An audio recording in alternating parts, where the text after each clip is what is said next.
Hello guys, स्वागत है आपका विलेज वाली टीचर यूट्यूब चैनल पर। तो हाय, मैं हूं किरण शर्मा। हम पढ़ रहे थे इंडिविजुअल डिफरेंसेस पढ़ रहे थे। 2 वीडियो हमने पहले पढ़ ली है, ठीक है। इंडिविजुअल डिफरेंसेस के बारे में हम जान चुके हैं। स्किनर ने जो फील्ड दिए हैं उनके बारे में भी, 6 फील्ड के बारे में भी हम डिस्कशन कर चुके हैं। और जो नॉर्मल फील्ड है उनमें कौन कौन से टाइप की व्यक्तिगत विभिन्नता पाई जाती है, हम किस प्रकार एक दूसरे से डिफरेंस है उसके बारे में भी हम डिस्कशन कर चुके हैं। फिर व्यक्तिगत विभिन्नता के कारणों के बारे में भी हम डिटेल में डिस्कशन कर चुके हैं कि क्या कारण है, किसके कारण हम अलग अलग दिखाई देते हैं, अलग अलग हमें डिफरेंसेस पाए जाते हैं, ठीक है। तो आज का जो टॉपिक है, ठीक है, वो व्यक्तिगत विभिन्नता के अध्ययन की विधियां हैं, ठीक है। यानी हम इंडिविजुअल डिफरेंसेस को कौन कौन से मेथड से फाइंड आउट कर सकते हैं कि हाँ, ये दिखने में चेहरे सूरत से तो पता चल जाता है, लेकिन जो हमारी फिजिकल चीज़ तो बाहरी रूप से स्पष्ट हमें दिखाई देती है कि हम किस तरह से एक दूसरे से भिन्न है। लेकिन आईक्यू हो गया, मेंटल फील्ड के अकॉर्डिंग हम एक दूसरे से कैसे भिन्न पाए जाते हैं, हमें क्या ट्रेट्स है, हमारी क्या एबिलिटी है, कौन से एप्टीट्यूड है, जो चीज़ें हमें नहीं दिखाई देती, जिनको सिर्फ हम केवल मेजरमेंट करके ही हम फाइंड आउट कर सकते हैं, आज उनके बारे में पढ़ेंगे। ऐसी कौन कौन सी विधियां हैं जिसके माध्यम से हम इंडिविजुअल डिफरेंसेस को माप सकते हैं, ठीक है, फाइंड आउट कर सकते हैं। तो चलिए 1 बाय 1 हम शुरू करते हैं। अगर आपने इंडिविजुअल डिफरेंसेस के 2 पार्ट नहीं देखे तो आप पीछे यूट्यूब चैनल पर जाकर विलेज वाली टीचर सर्च करके आप देख सकते हैं। अगर जानकारी अच्छी लगी हो तो अगर चैनल पर आप नए हैं तो ज़रूर चैनल को सब्सक्राइब कर ले, क्योंकि यहाँ सीटेट के लिए पर डे सीडीपी की क्लासेस मिलती रहती है, ठीक है। फर्स्ट यूनिट हम कंप्लीट करने वाले हैं, 15 नंबर का हमारा सिलेबस तैयार हो जाएगा। 1-2 टॉपिक रहते हैं उसमें, बाल केंद्रित शिक्षा है, ठीक है, और एक भाषा और विचार है। वो 2 टॉपिक खत्म होने के बाद फिर हम पढ़ेंगे इंक्लूसिव एजुकेशन के बारे में, पढ़ेंगे, डिटेल में चर्चा करेंगे और विशिष्ट पिछड़े प्रतिभाशाली बालकों के बारे में भी पढ़ेंगे, ठीक है। तो चलिए शुरुआत करते हैं, टू द पॉइंट बात करेंगे।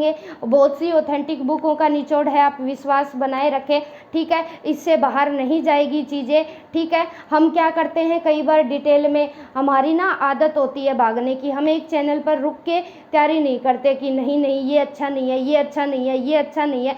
मेरे साथ भी जब मैंने सीटेट की तैयारी की थी, मेरे साथ भी ऐसा ही हुआ था, ठीक है। फिर लास्ट में क्या है, जब हम भटक जाते हैं ना सीक्वेंस में, एक शेड्यूल में प्रॉपर तैयारी नहीं कर पाते, उस कारण से कहीं ना कहीं हमें कमियां रह जाती है और हम क्रैक नहीं कर सकते, ठीक है। चाहे हम एक बुक से पढ़े, डिटेल में पढ़े, बार बार पढ़े, ज़रूरी नहीं है कि हम दुनिया भर की बुक पढ़े तभी हमारा सीटेट क्रैक होगा। दो बुक ले लो आप, ऑथेंटिक एनसीईआरटी या कोई भी है जो आपको अच्छी लगे। सभी बुक में सिलेबस सेम दिया रहता है, लेकिन समझ विकसित हमें करनी होती है कि कौन सी लैंग्वेज हमें समझ में आ रही है, किस टीचर का हमें समझ में आ रहा है, कौन हमें अच्छा बता रहा है, ठीक है। टीचर हमेशा गाइडेंस करेगा, हमें मोटिवेटेड रखेगा और आसान लैंग्वेज में हमें समझाने की कोशिश करेगा। तो वो आप पे डिपेंड करता है, हम पे डिपेंड करता है कि हम इधर उधर चैनल पर सोशल मीडियाज़ पर, यूट्यूब पर वीडियोज़ भरी पड़ी है, लेकिन हम प्रॉपर सीक्वेंस में एक टीचर से डट के हम कितने अच्छे से नोट्स बना के पढ़ पाते हैं, तो हर चीज़ आसान है। 10 किताबें अगर एक बार पढ़ने से उस बात का कोई मतलब नहीं है। आप एक बुक पढ़ लो या एक चैनल से टिक के कहीं भी पढ़ लो, आपका सीटेट आसानी से क्रैक हो जाएगा, ठीक है।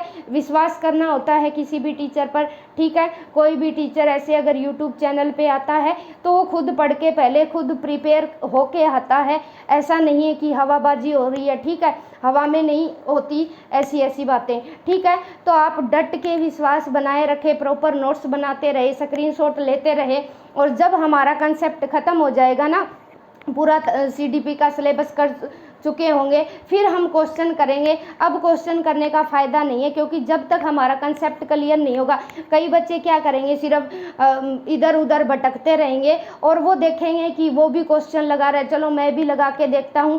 क्वेश्चन लगाएंगे फिर हमारा दिमाग ख़राब होगा, क्योंकि वो नहीं आएंगे। क्यों नहीं आएंगे? जब तक हमारा कंसेप्ट क्लियर नहीं है। हमने लेव वाइगोत्स्की की थ्योरीज अगर नहीं पढ़ी है तो फिर हम कैसे उसके क्वेश्चन निकाल सकते हैं। ZPD क्या होता है, उन्होंने किस किस के बारे में, रेसिप्रोकल टीचिंग के बारे में क्या बताया, पारस्परिक शिक्षण के बारे में क्या बताया है, तो उनको हम कैसे रिलेट कर पाएंगे। ठीक है, पहले हम सिलेबस करेंगे, कंसेप्ट वाली नॉलेज लेंगे और फिर क्वेश्चन निकालेंगे। ठीक है, फिर आसानी होगी और फिर हमें कॉन्फिडेंस भी क्रिएट होगा कि हाँ हम कर सकते हैं, आसानी से कर सकते हैं। भाषा का चाहे फिर कितना ही हेर फेर आ जाए पेपर में, कितना ही घुमा दिया जाए, अगर हमारा कंसेप्ट क्लियर है तो हम क्वेश्चन पढ़ते ही तुरंत आंसर निकाल लेंगे। नहीं तो फिर 4 ऑप्शन में भटकते रह जाएंगे, चारों हमें सेम दिखाई देंगे जब तक हमारा कॉन्सेप्ट ख़त्म नहीं होगा। तो ये इंडिविजुअल डिफरेंसेस की लास्ट क्लास है, ये हम इसमें पढ़ने वाले हैं। व्यक्तिगत विभिन्नता की मेथड्स पढ़ने वाले हैं और हम क्यों पढ़ते हैं इंडिविजुअल डिफरेंसेस। ठीक है, शिक्षा के क्षेत्र में इसकी क्या इंपॉर्टेंट है, ये 2 टॉपिक है, ये लास्ट क्लास है इंडिविजुअल डिफरेंसेस की। 3 क्लास में एक टॉपिक हमारा यहाँ पूरा हो जाएगा और आसान से आसान लैंग्वेज में मैंने समझाने की कोशिश की है। ज़रूरी नहीं है कि हमें किताबें रटनी ज़रूरी है, सिर्फ एक बेसिक CTET में स्टैंडर्ड क्वेश्चन पूछे जाते हैं और CTET वाले हमसे ये चाहते हैं कि एक टीचर को इन सब चीज़ों की कंसेप्चुअल नॉलेज होनी चाहिए, ना कि फैक्ट हमेशा रटे जाते हैं लेकिन कंसेप्ट हमेशा समझे जाते हैं। तो ये बात ध्यान रखिए, आप CTET में इसीलिए घुमा फिरा के 4 से 5 लाइनों के क्वेश्चन पूछे जाते हैं। तो चलिए बिना समय बर्बाद किए हम विश्वास बनाए रखें। ठीक है, शुरुआत करते हैं। किसी भी चीज़ को अगर आपको नहीं समझ में आ रही है, एक बार वीडियो अगर नहीं समझ में आ रही है, फिर से बैक करके वहीं पे देखो और हैंड रिटन नोट्स बनाते रहे। ठीक है, एक बार में बहुत सारी चीज़ें ऐसी होती है जो एक बार पढ़ने से नहीं समझ में आती, फिर जब दूसरी बार पढ़ते हैं, तीसरी बार समझते हैं, तो फिर एक कंसेप्ट बनता चला जाता है। ठीक है, तो चलिए शुरू करते हैं।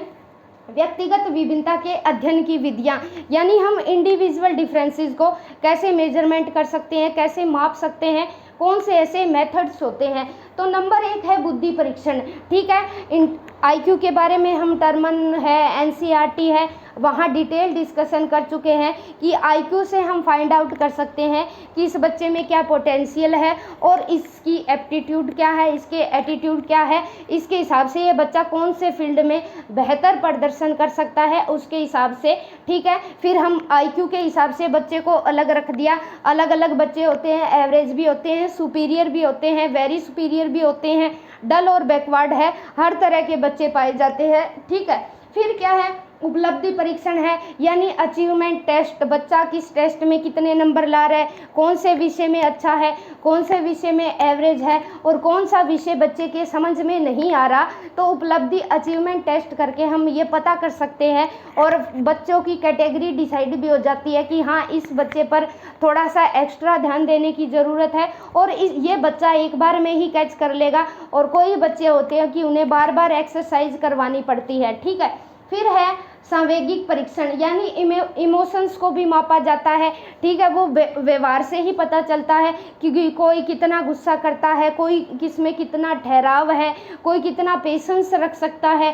ठीक है, कोई कितना खुशमिजाज है, वो हमें व्यवहार से और उसका परीक्षण भी मेजरमेंट भी कर सकता है। ठीक है, इमोशंस हमारे 14 होते हैं, कितने बाहर आते हैं। ठीक है, ये तो है नहीं किसी को गुस्सा आएगा ही नहीं, किसी को हंसी आएगी नहीं, कोई हिटलर 1-2 ही हो सकता है कि कोई हंसता नहीं है। ठीक है, टाइम टू टाइम हमारे जैसी कंडीशंस होती है, जैसी परिस्थितियाँ होती है, वैसे इमोशंस हमारे बाहर आते हैं। ठीक है, हम इमोशंस का भी मेजरमेंट कर सकते हैं। फिर है अभिक्षमता परीक्षण। अभिक्षमता परीक्षण भी ठीक है, बच्चे को सिंपल पजल दे दी, अगर बच्चे ने वो सोल्व कर दी, फिर थोड़ी सी बढ़ा के उसको कठिनाई वाली दे दी, वो भी सोल्व कर ली, तो फिर ठीक है, फिर थोड़ी सी और हार्ड लेवल दे दिया। ठीक है, जैसे गेम में लेवल होते हैं, शुरुआत वाला आसान होता है, फिर धीरे धीरे उनका लेवल बढ़ता जाता है। तो जिस लेवल तक का बच्चा जो क्रैक कर पाता है, तो वहाँ बच्चे की अभिक्षमता के बारे में भी पता चलेगा कि बच्चा कौन कौन सी पजल है आसानी से सोल्व कर सकता है, कहाँ बच्चे को हेल्प की ज़रूरत होती है। फिर है अभिरुचि परीक्षण भी कर सकते हैं, बच्चा किस खेल में, किस चीज़ में, किस फील्ड में ठीक है इंटरेस्ट रखता है। किसी को खेल में इंटरेस्ट होता है, किसी को डांस में होता है, कोई सिंगर बनना चाहता है। तो इन चीज़ों को भी हम माप सकते हैं। कैसे माप सकते हैं इन चीज़ों को? ठीक है, इनके लिए मानक टेस्ट उपलब्ध है सभी के लिए। ठीक है, याद रखेंगे। फिर है व्यक्तित्व परीक्षण, पर्सनैलिटी के भी अलग अलग है, ठीक है, पर्सनैलिटी को भी मापा जा सकता है कि कौन किस में कितना एटीट्यूड पाया जाता है, पर्सनैलिटी टेस्ट भी आज हमारे पास है। ये व्यक्तिगत और सामूहिक दोनों प्रकार से पर्सनैलिटी की जांच होती है। तो ये 6 के 6 जो मेथड्स है ना, ये जैसे बुद्धि टेस्ट हो गया, ठीक है, बुद्धि परीक्षण हो गया, उपलब्धि हो गया, सावेगिक हो गया, अभिसमता हो गया, अभिरुचि हो गया, व्यक्तित्व हो गया, ये 6 के 6 जो मेथड है ना, इनके लिए यहाँ लिखा भी हुआ है, इन सभी के मानक टेस्ट उपलब्ध है, यानी स्टैंडर्ड टेस्ट बने हुए हैं। इन 6 के 6 मेथड को हम ऐसे टेस्ट से मेजरमेंट कर सकते हैं, माप सकते हैं, जिससे हमें किसी भी बच्चे की रुचि हो गई, बुद्धि हो गई, हर चीज़ का पता, बच्चे के अचीवमेंट का पता हम आसानी से लगा सकते हैं। क्यों लगा सकते हैं? क्योंकि हमारे पास आज ऐसे स्टैंडर्ड टेस्ट उपलब्ध है, हमारे पास मौजूद है, और इन टेस्ट से हम बच्चे के 6 के 6 फील्ड को मेजरमेंट कर सकते हैं। तो ये थी व्यक्तिगत विभिन्नता के अध्ययन की विधियाँ, ठीक है, कि हम इनका अध्ययन करेंगे तो कौन कौन से मेथड हो सकते हैं, और इन मेथड से हम इंडिविजुअल डिफरेंसेस की जांच कैसे कर सकते हैं।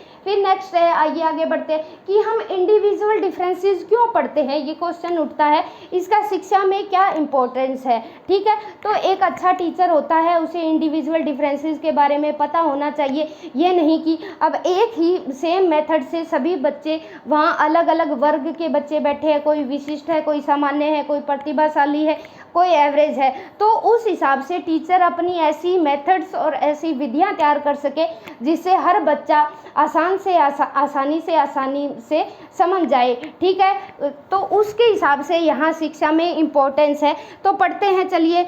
समूहीकरण एवं वर्गीकरण यानी ग्रुपिंग एंड क्लासिफिकेशन। हम इसे क्यों पढ़ते हैं? ताकि हम ग्रुप बना सकते हैं कि 10 बच्चे तो एवरेज है, इन्हें हम आसानी से 1 या 2 बार में बता देंगे, ये कैच कर लेंगे, ठीक है। और एक बच्चा ऐसे है कि टीचर का जो सुपीरियर है, जो प्रतिभाशाली होता है, एक कक्षा क्लासरूम में एक बच्चा तो ज़रूर होता है जो एवरेज बच्चों से एडवांस चलता है, वो पहले ही वो करिकुलम तैयार करके लाता है और अलग अलग टाइप के क्वेश्चन पूछता है जो लॉजिकल होते हैं कि मैम या टीचर या सर कि ये ऐसा है तो ऐसा क्यों है, ठीक है। तो टीचर उसके लिए भी तैयार होता है कि ये प्रतिभाशाली बच्चा है, ये कुछ भी पूछ सकता है, उसके लिए मुझे पहले ही प्रिपेयर होना ज़रूरी है। अगर टीचर पहले ही प्रिपेयर नहीं होगा तो वो बच्चे के सामने सेम महसूस करेगा, ठीक है, सेम महसूस करेगा कि बच्चे ने क्वेश्चन पूछा और मुझे ये चीज़ नहीं आई।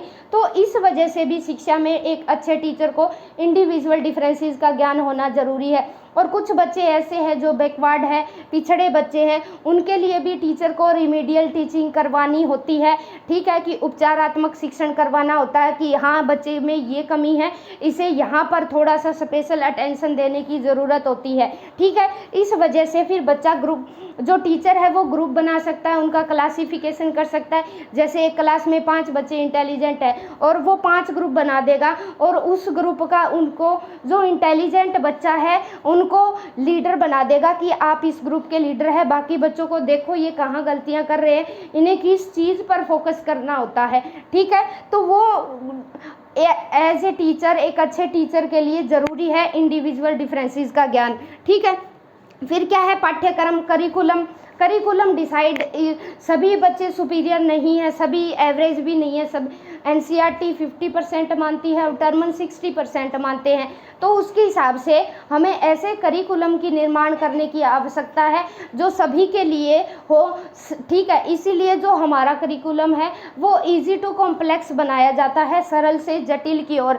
आपने देखा होगा जो हमारा क्वेश्चन पेपर होता है उसमें कुछ, अगर वो बच्चा इंटेलिजेंट है तो उसे लगभग 10 से 15 क्वेश्चन बिल्कुल आसान लगेंगे, अरे इतने आसान क्वेश्चन आए हुए पेपर में, ठीक है। तो वो बच्चे को क्यों लगते हैं? क्योंकि जो 100 में से जो 35 क्वेश्चन हैं उनको इसलिए इजी रखा जाता है ताकि सामान्य जो बच्चे हैं वो अपने आप को हीन न समझे, कि वो ये न समझे कि हमें आता नहीं है, कुछ भी नहीं आता, ठीक है, वो भी एग्ज़ाम क्रैक कर पाए, आसानी से अपनी परीक्षा पास कर पाए। इसीलिए ये एग्ज़ाम है वो इजी बनाए जाते हैं, ध्यान रख लेना, ताकि वे भी परीक्षा पास कर सके। तो करिकुलम बनाने से पहले ये देखना होता है, ठीक है, सभी बच्चे के हिसाब से, तो वो ऐसी चीज़ें भी डाली जाती है। अब हम नॉर्मल के हिसाब से ही सारा करिकुलम मान लो हमने सेट कर लिया, ठीक है। लेकिन जो सुपीरियर बच्चा है वो इतने अच्छे अच्छे क्वेश्चन लेके आ रहा है, और लेकिन हम पढ़ा रहे हैं सिंपल एवरेज वाला ही पढ़ा रहे हैं, उसकी जो जिज्ञासा है, उसकी क्यूरियोसिटी है,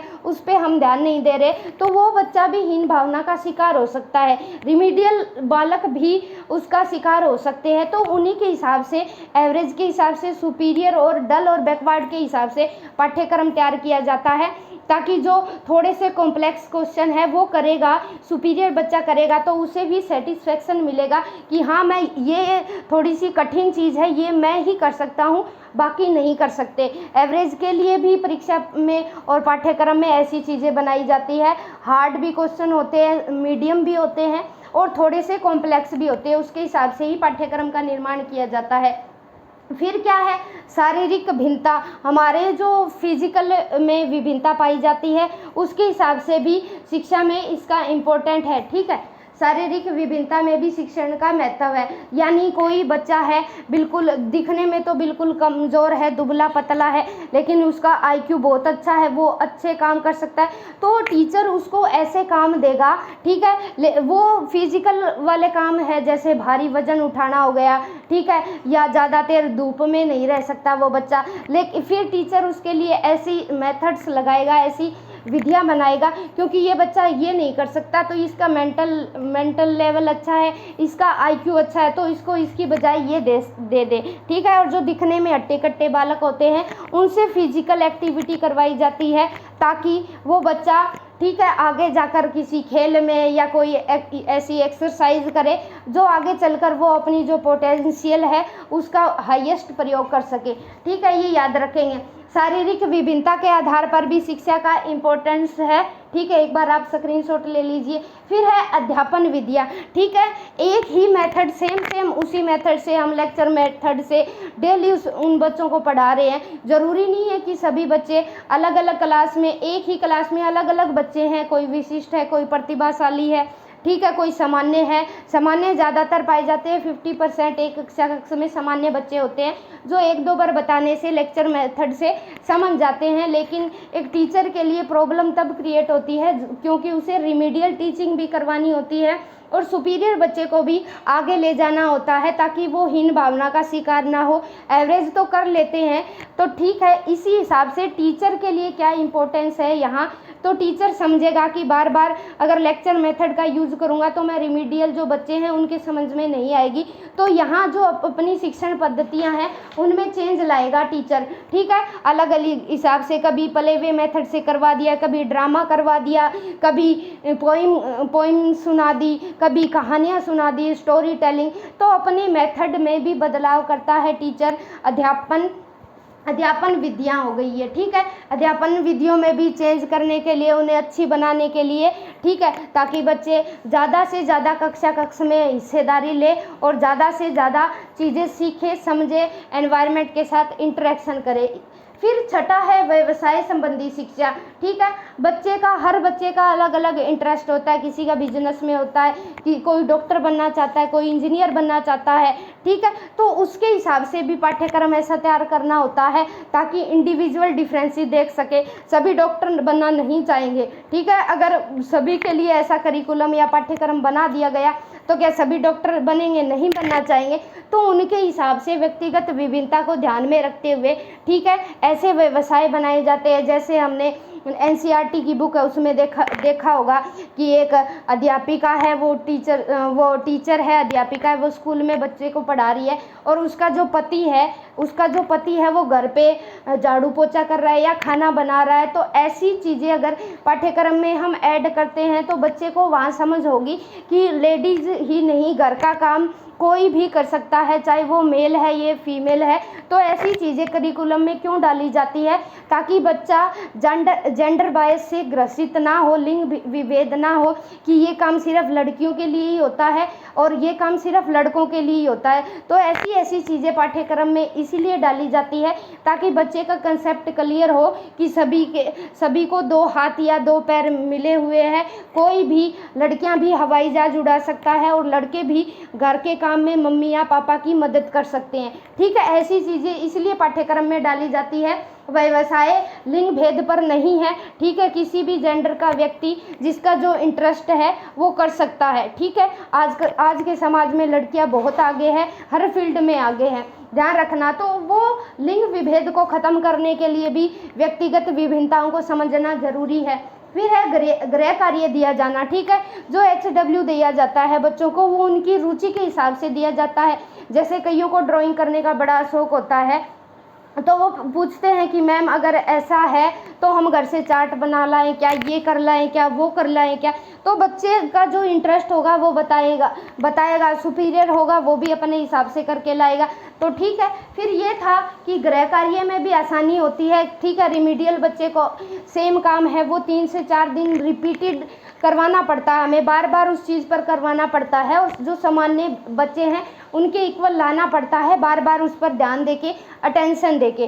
ठीक है, और एवरेज बच्चे हैं वो कर लेते हैं 1-2 बार में, और जो सुपीरियर है उनकी क्यूरियोसिटी को भी समझकर हमें उन्हें भी आगे लेके जाना होता है। उन्हें जो एवरेज है और जो रिमीडियल बच्चे हैं उनसे थोड़ा सा अलग लेवल का काम दिया जाता है, थोड़ा ऊपर लेवल का काम दिया जाता है, ताकि वो भी अपनी जो रुचि है, अपने IQ का है, ज़्यादा से ज़्यादा इस्तेमाल कर सके और बेहतर प्रदर्शन कर सके। ठीक है, तो एक बार फिर से रिकैप करेंगे। हमने आज क्या पढ़ा? व्यक्तिगत विभिन्नता के अध्ययन की 6 विधियाँ पढ़ी हमने। ये 6 की 6 जो विधियाँ हैं इनको हम माप सकते हैं। आज की डेट में स्टैंडर्ड टेस्ट बनाए गए हैं इनके लिए।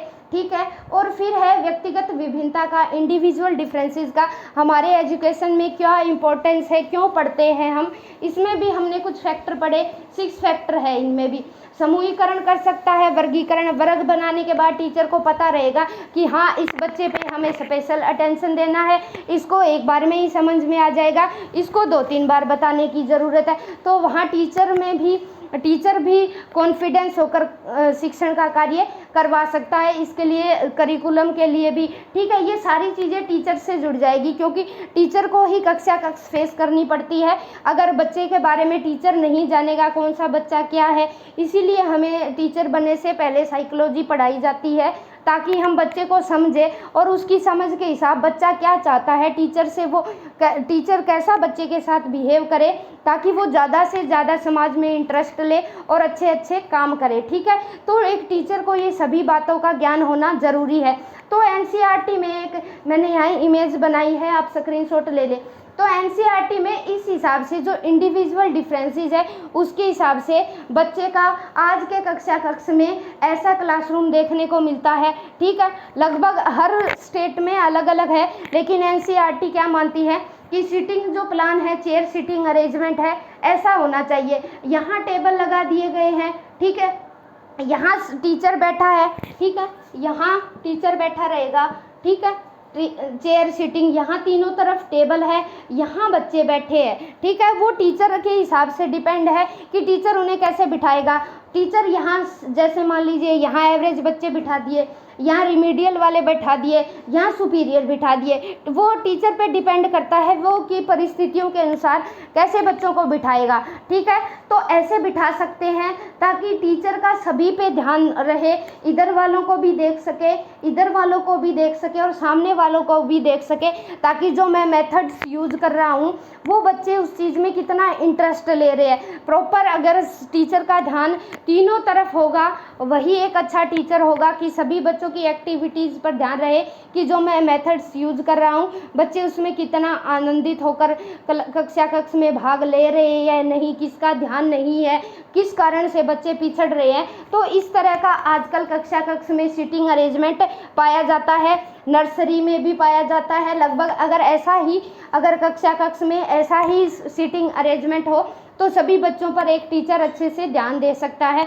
और बच्चों की संख्या भी ठीक है जो NCERT मानती है 25 या 30 होनी चाहिए, ताकि टीचर एक अच्छे से ध्यान दे सके। ज़्यादा से ज़्यादा 30 हो सकते हैं बच्चे प्राइमरी लेवल पर, और जो हाईएस्ट लेवल है जो TGT लेवल है वहाँ 35 हो सकते हैं। ठीक है, क्योंकि वहाँ बच्चे थोड़े से बड़े होते हैं, एडोलेसेंस एज के होते हैं, तो ध्यान रखेंगे ये।